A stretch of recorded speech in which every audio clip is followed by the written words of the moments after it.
दोस्तों, ये तो आप जानते ही हो कि भारत के 2 प्रधानमंत्रियों ने अपने कार्यकाल में एक परमाणु बम का परीक्षण किया, जिसमें श्रीमती इंदिरा गांधी ने पहला परमाणु परीक्षण 18 मई 1974 को किया और दूसरा परमाणु परीक्षण 11 मई से 13 मई के बीच प्रधानमंत्री अटल बिहारी वाजपेयी के नेतृत्व में हुआ। लेकिन जब एक बार परमाणु परीक्षण हो चुका था तो दूसरी बार करने की क्या जरूरत थी? क्या दोनों समय के ये नेता अपनी अपनी ताकत दिखाना चाहते थे या कुछ और ही बात थी? दोस्तों, ये बात बिल्कुल साफ है कि पहला परमाणु परीक्षण करना हमारे लिए एक शुरुआत था, लेकिन दूसरा परीक्षण करना हमारे लिए जरूरी भी था, क्योंकि शायद उस समय ये परीक्षण ना किए गए होते तो भारत आज बहुत ही ज्यादा पीछे पायदान पर होता। परमाणु परीक्षण के बाद ही भारत की आजादी का नया सवेरा शुरू हुआ। उस समय 5 देश चीन, अमेरिका, रूस, ब्रिटेन और फ्रांस ही ऐसे थे जिनके पास परमाणु हथियार थे। इन 5 देशों के अलावा किसी भी देश को ना परमाणु हथियार बनाने की परमिशन थी और ना ही इसके टेस्टिंग की। लेकिन भारत ने इन देशों के आंखों में धूल झोंक कर यह कारनामा कर दिखाया, जिससे अमेरिका ने भारत पर प्रतिबंधों का एक बेड़ा सा बांध दिया। लेकिन पाकिस्तान की एक गलती की वजह से अमेरिका को यह पाबंदी हटाना पड़ा। दोस्तों, पाकिस्तान की वो कौन सी गलती थी जिसकी वजह से ऐसा हुआ, ये आगे वीडियो में जानेंगे। लेकिन परमाणु बम बनने के पीछे भारत को कितने पापड़ बेलने पड़े और किस तरह से अमेरिका जैसे चालाक देश को भारत ने अपने जाल में फंसाकर यह मुकाम हासिल किया, इसके बारे में जान लेते हैं। दोस्तों, परमाणु बम की शुरुआत वैसे तो दूसरे विश्व युद्ध के दौरान ही शुरू हो गई थी। होमी जहांगीर भाभा और फिजिसिस्ट राजा रमन्ना ने परमाणु हथियार शोध तकनीकी में एक बहुत ही महत्वपूर्ण भूमिका निभाई।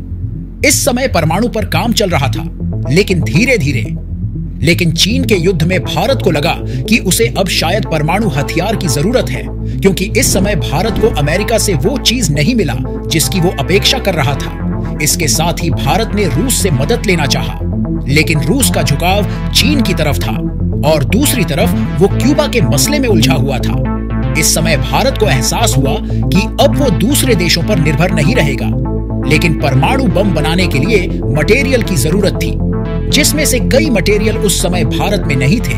यहाँ के वैज्ञानिकों ने सोचा कि अमेरिका से बोलकर एक परमाणु संयंत्र स्थापित कर लेते हैं और उसी परमाणु संयंत्र के कुछ मटेरियल को बचाकर उसी से परमाणु बम बनाएंगे। इस समय होमी जहांगीर भाभा और पंडित जवाहरलाल नेहरू की डेथ हो जाती है और इनके काम को राजा रमन्ना संभालने लगते हैं।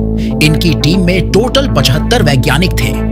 इसके बाद 1969 में भारत ने अमेरिका के सहयोग से एक परमाणु संयंत्र की स्थापना की। इस परमाणु संयंत्र से बिजली उत्पन्न होने लगी, लेकिन भारत से अमेरिका और अंतर्राष्ट्रीय ऊर्जा एजेंसियों ने 123 समझौतों पर हस्ताक्षर भी करवाया। इसमें लिखा गया था कि न्यूक्लियर पावर को ऊर्जा के अतिरिक्त किसी और चीज में उपयोग नहीं किया जाएगा। शायद भारत परमाणु बना भी लेता और किसी को बताता भी नहीं, लेकिन एक चिंगारी ने भारत को यह बोलने पर मजबूर कर दिया कि हम भी परमाणु बम बना सकते हैं और उनका परीक्षण भी कर सकते हैं। ये बात है 1971 की, जब भारत और पाकिस्तान का युद्ध चल रहा था। इस समय भारत से अमेरिका कुछ ज्यादा खुश नहीं था, वहीं दूसरी ओर वो पाकिस्तान को भरपूर सपोर्ट कर रहा था, चाहे वह आर्थिक मामला हो या डिफेंस का मामला हो। तभी तो उसने भारत के खिलाफ बंगाल की खाड़ी की तरफ अपना महाविनाशक 7वां बेड़ा उतार दिया। लेकिन इस समय रूस ने भारत का साथ दिया और उसने अमेरिका के इस बेड़े को पहुंचने से पहले ही अपनी नौसेना को बंगाल की खाड़ी में लाकर खड़ा कर दिया, जिसमें न्यूक्लियर से लैश सबमरीन थी। अंत में हारकर अमेरिका को वापस जाना पड़ा। इसके 3 साल बाद भारत ने परमाणु बम को बना लिया। इस समय श्रीमती इंदिरा गांधी भारत की प्रधानमंत्री थी। अब इसको टेस्ट करना था, लेकिन इसके लिए वो जगह चाहिए था जहां पर मानव और अन्य जीव ना हो, क्योंकि ब्लास्ट के बाद इससे जो हानिकारक रेडिएशन निकलेगा उनसे जान भी जा सकती थी, क्योंकि ये रेडिएशन पानी और हवा के साथ बड़ी आसानी से मिल जाती है। इसके लिए उन्हें जैसलमेर से 110 किलोमीटर दूर पोखरण नाम के कस्बे के पास न्यूक्लियर को टेस्ट करने का प्रोग्राम बनाया गया, क्योंकि ये रेगिस्तानी एरिया था और इंसान यहाँ दूर दूर नहीं थे और जो थे भी उनको कहीं और शिफ्ट कर दिया गया। 18 मई 1974 वो नायाब दिन था जब परमाणु का जमीन के अंदर सफल परीक्षण हुआ। इस समय जहां ये परीक्षण हुआ वहां की जमीन कई फीट नीचे चली गई और वहां एक गड्ढा बन गया। इंदिरा गांधी को पता था कि अमेरिका ये बर्दाश्त नहीं करेगा, तो उन्होंने इस मिशन को एक शांतिपूर्ण मिशन कहा, जिसका नाम स्माइलिंग बुद्धा रखा गया। और उन्होंने वादा किया कि भारत कभी भी किसी दूसरे देश पर पहले आक्रमण नहीं करेगा। लेकिन अमेरिका इस समय बौखला गया और उसने भारत पर कई प्रतिबंध लगा दिए, जिसमें कनाडा भी शामिल था, क्योंकि कनाडा के सहयोग से भी एक परमाणु संयंत्र भारत में स्थापित हुआ था।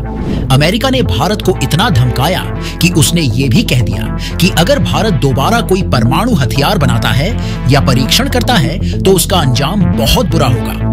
हालांकि इस समय भारत ने परमाणु परीक्षण तो कर लिया था, लेकिन उनको इसे कैसे मैनेज करें और इसे एक मिसाइल में कैसे फिट करें, ये नहीं आता था, जिसके लिए वैज्ञानिकों को कुछ ज्यादा खुशी नहीं हुई, क्योंकि उनका काम अभी अधूरा था। वहीं दूसरी ओर अमेरिका की खुफिया एजेंसी CIA ने एक सैटेलाइट लॉन्च किया, जिसका काम था पोखरण के ऊपर से गुजरना, क्योंकि उसको पता था कि भारत के पास यही एक जगह है जहां पर वो दोबारा टेस्ट कर सकता है। इस सैटेलाइट की सबसे बड़ी विशेषता ये थी कि ये काफी तेज चलता था और हर 15 मिनट में ये एक बार पोखरण की जमीन से ऊपर होकर गुजरता था। इस सैटेलाइट में बहुत ही ज्यादा पावरफुल कैमरा लगा हुआ था, जो बड़ी ही आसानी से एक एक इंसान को देख सकता था कि ये लोग क्या कर रहे हैं। इधर वैज्ञानिक दूसरे परीक्षण को लेकर काफी परेशान थे। 1974 से लेकर 1997 के बीच कई प्रधानमंत्री आए और गए, लेकिन दोबारा परीक्षण नहीं हो सका। और फिर साल आया 1998, जब अटल बिहारी वाजपेयी प्रधानमंत्री बने। उनके प्रधानमंत्री बनने के बाद उन्होंने न्यूक्लियर प्रोजेक्ट को दोबारा स्टार्ट करने के लिए बोला, जिसमें डॉक्टर APJ अब्दुल कलाम ने महत्वपूर्ण भूमिका निभाई। लेकिन दिक्कत वही थी, आखिर इसे अमेरिका से छुपाकर कैसे किया जाए, क्योंकि हर 15 मिनट में एक बार अमेरिका को यह इलाका दिखाया जाता था। उस समय इंडियन आर्मी और वैज्ञानिकों ने मिलकर एक प्लान बनाया और ये ऐलान कर दिया गया कि भारतीय सेना यहाँ युद्ध अभ्यास करेगी, क्योंकि न्यूक्लियर टेस्टिंग जमीन के अंदर ही किया जाना था, जिसके लिए एक बड़ा सा गड्ढा खोदना था, जिसको आर्मी ने खोदना शुरू किया, ये कहकर कि आर्मी अपनी युद्ध अभ्यास के लिए ये सब कर रही है। इस समय CIA एकदम टकटकी बांधे हुए अपनी नजर को सैटेलाइट पर जमाए हुए था, जिसमें अमेरिका ने भारत से बात भी किया कि ये सब क्या हो रहा है। तो भारत ने जवाब दिया कि सेना का युद्ध अभ्यास है और कुछ नहीं। यहाँ कुछ काम चुपके चुपके रातों में भी होता था। देखते ही देखते ये बम बनकर तैयार हो जाता है और अब इसके टेस्टिंग की बारी थी। लेकिन यहाँ कुछ मामला उल्टा पड़ रहा था। पिछली बार की अपेक्षा ये न्यूक्लियर टेस्ट काफी खतरनाक था। जमीन के अंदर टेस्टिंग करने के बाद भी इसके हानिकारक किरणें निकलने का डर था, जिसमें गामा नाम की किरण काफी खतरनाक मानी जाती है। लेकिन वैज्ञानिकों ने इसका सॉल्यूशन ढूंढ लिया।